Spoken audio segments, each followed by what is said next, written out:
kadangi dėl to spysto varžto negalim išimti paskutinės sėdynės. Bet aš vis tiek išiminėjau viską aplinkui. Tai išimėm čia viską. Radom evakuacinį mygtuką. Čia kai mentai tave gaudo, paspaudė ir tepalą pradeda iš variklio pil, kad jie paslyst ir nuvažiuot nuo kelio. Ir gavom progą pažiūrėti, kas dugnas atrodo. Tai visai nieko.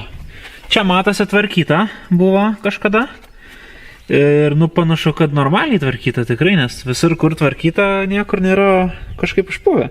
Jo, yra paviršutinių škurdelio, visa kita, bet aš sakyčiau, kad čia yra gan gerai. Tuo pačiu aš ieškojau, blemba, tai kur šildomos sėdynės? Nes dabartinės sėdynės jos neturi jokios fiškės nieko, jos yra tiesiog tuščios. Bet yra šildomų sėdynių mygtukai. Tai aš pradėjau ieškoti ir radau, kad va šitas va yra atsakingas už šildomas sėdynės. Nes į jį veina 3 laidai.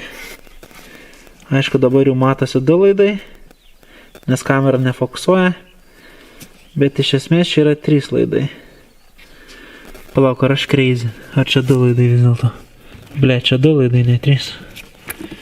Karoči, neklausinėkit mano metodą, aš geriau žinau.